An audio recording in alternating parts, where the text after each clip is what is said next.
Hi everyone, welcome back to the channel. My name is Leanna, and today I have six and a half what I'm calling reseller traps or mindset mistakes that resellers make that harm your business. And we're going to talk about how they harm your business, but we're also going to talk about how you can improve upon that, how you can kind of fix it so that you can make your business that much better. If this is the kind of content that you like, don't forget to hit subscribe. Let's get right into it. The first trap, I'm calling them traps, is that notion of list. So if a new seller comes onto a Facebook page, wherever, and says, I'm not getting sales, my sales are so slow, what do I do? One of the first pieces of advice that shows up is list. Keep listing, just keep listing, the sales will come. And you know what? In and of itself, it's not bad advice. I agree. You need to be listing consistently.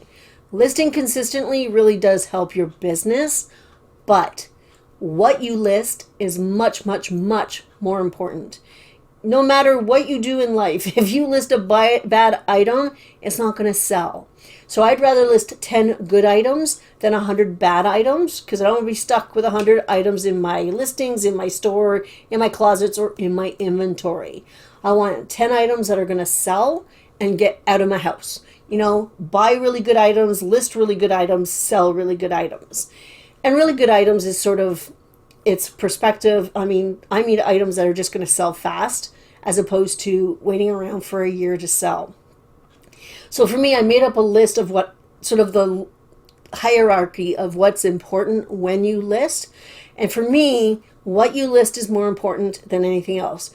The items that you source and list, key. Number one, absolute of importance. Number two is how you list those items. Photos, using your keywords, filling out measurements, filling out your item specifics on eBay, making sure that everything is clear and professional looking. You know, you don't have dirty items in your listings, you don't have them in your photos, dirty floors, whatever. Listing, how you list sort of is your calling card. Where you list can be very important. What platform you choose to list on.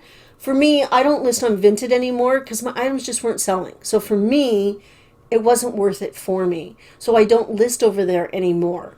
Maybe I will try it again, but we'll see. There's rumors going around about Vinted, and I'm not sure. I don't want to talk about it. I'm not sure what it is, so I don't list there. Items that, okay, so maybe for instance, I can sell something on Poshmark for $50. So I listed it on Poshmark, but on eBay, that same item, sorry, I'm getting tongue-tied, that same item is only selling for $15. Well, I'm not going to waste the time to put it on eBay for that price because I want to make $50. I don't want to make $15. So when I first list it, it'll go on Poshmark until I see if the market changes and maybe it's only worth the $15. So where you list is important as well. Then I'm going to say the number of times you list in a day or a week, whatever your consistency is, comes next. Because you need to be listing consistently, 100%, whether that's 2 a day, 3 a day, 5 a day, 10, whatever it is, listing consistently really does help your sales. Lastly, why? Why you list is not important at all. The buyers don't care why you're selling items. They don't care. We don't care as sellers why somebody wants to buy an item. They don't care why we're selling it. The why is sort of a personal thing just for you, so it's not important for the actual listing. Okay, moving on. Number two sort of myth or trap that resellers get into is overbuying inventory. So this one comes with a bit of a caveat, and that is overbuying inventory and not listing it. If you're buying inventory and listing it, then you go for it because that's what you want to do. You want that circle. Buy inventory, list inventory, sell inventory, and go back to the beginning. Says me, who just bought a huge lot in an estate sale that I haven't listed yet because this week has been totally crazy for me, and that's okay. I'm giving myself a grace period, and I'll start in again on Sunday with this whole thing.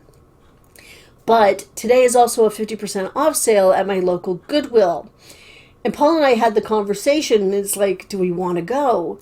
And I want to take advantage of that sale because I know I'm not going to be able to they're not going to have that sale again for at least another month or 2 months. So I would like to sort of go, but I also have all this inventory that's not listed yet. So I don't know if I really should be going. And we kind of came to the conclusion that's like, maybe we'll go try it out. Maybe all I'll do is buy like 10 items. Put myself on a limit, not do a cart full because I don't need a cart full, but I want to take advantage of that. So taking advantage of sales or opportunities that come your way is one thing, once in a while. But if you have a death pile that is sitting on your floor and has been for months, you need to go through it. I have learned that my death pile has money in it because a lot of the things I've listed have sold. So I'm very conscious of listing. You've got to get that listing. You got to get the listing done. This week is a little bit weird because, yes, I had that big buy of 169 items or whatever it was, and I haven't started listing it yet because I've just had a really weird week. But like I said, I'm going to start on Sunday, and if I take advantage, if I take advantage of the sale today, I will limit myself to very few items. That's what I'm going to do, because then I know that I have to list. So that means that I won't be going to the bins next week or even probably the week after because I don't need to. As long as I can put that limitation on myself and, stick to my guns and have that sort of responsibility for it, then we'll be okay. Then the items that I bought, they're all going to get listed by the end of the month and I'll be a happy camper. All right. Whew. The next one is bolos. And I put this one in here because a lot of people will get focused on only buying bolo brands or items. And you know what? Bolos in some ways are kind of a myth. Yes, they exist. And yes, they can be really great for your business, but they change. You know what? The market can become oversaturated with that item very fast. So you always have to be up on it. You have to do your research. You have to look for the comps while you are looking and buying these things. Don't become brand blinded. Just because so-and-so talked about this brand doesn't mean it's still selling the way it was. So bolos can be great, and there are some out there that probably will always stand the test of time, the higher designer brands. But double check your comps when you're out. See if your cost of goods still warrants picking it up. Because somebody in California says, hey, I got this at the bins, it's going to sell for $20 every day, all day. If you have to pay $10 for that item, it's probably not worth it. So with bolos, just do your own research because they do change. Bolos 6 months ago are no longer bolos. Things that 6 months ago were no longer bolos are now bolos, so it's all a little bit confusing. Do your own research. Okay, the next one I want to talk about, and this one is my pet peeve of all time, and that is buying into other sellers' hype of themselves. You all know these people. They're people that are on Instagram, wherever, and they talk about themselves a lot. Look at me, my sales are this, look at me, aren't I great, my sales did this month. And there's no other information there. There's no, hey, my sales did really well this month, but I did a sale. I bought this item and this sold really well for a really good amount. That's why my sales are so high. Or you know what, I did this. I sent out this offer. When they sort of talk about their sales and give you information that you can use, I think that's fine. I think that's really, really good for the community. It's good for you as a seller because you learn something. But those people that just talk about themselves and only want you to congratulate them, they're in it for the attention. And always keep in mind when somebody does that, what's the bottom line and what's the rest of the story? Because some of these people don't sort of provide that. It's a pet peeve of mine. Just know that. This leads me into my sort of trap, and that's comparing yourself with others. Don't do it. I know it's hard sometimes, but you know what? You need to know your business and why you're doing your business, and is your business doing what it wants or what you need it to do? And don't compare it to anybody else. Somebody who's building an empire, you can't compare if you only want to make $100 a month. It's totally different things. Compare yourself, to what you did last week, to what you did last month. Learn from that and just go forward learning from everybody else without this sort of, oh, well, so-and-so made $10,000 in sales, but I only made $2,000. What's wrong with me? It's like, no, don't do that, because You don't know their whole story. So focus on yourself and what you're doing and go from there. Okay. Number 5, bots guarantee sales. Automation does not guarantee sales, period. It just doesn't. Automation is there for those of you that use it, especially on Poshmark, and I'm talking about the share bots for the most part. They're there to free up your time. They will not guarantee sales because no matter how good a listing is, start again. If you have an item that nobody wants, no amount of automation is going to make that item sell. So for instance, I have this little tiny screwdriver. I love it. I think it's cute. It's to fix my glasses to make them tighter, but it's cute, right? Nobody else wants this. Nobody's going to pay me $100 for it. So if I list this, and I list it at $100, no amount of sharing, no amount of offers sent to likers, no amount of relisting or price reductions is going to make somebody want to buy this. A bad listing is a bad listing, and nothing's going to help it. Automation is there to free up your time so you don't have to do the little tiny menial mindless tasks that Poshmark especially gives us to do. And I am thankful for my sidekick because I don't have to share my closet at 10 o'clock at night. I don't even have to do silent shows anymore. I can do them overnight. I'm very happy with that. And it frees up my time so that I can list better, I can source better, and I can do other things that I want to be doing. All right.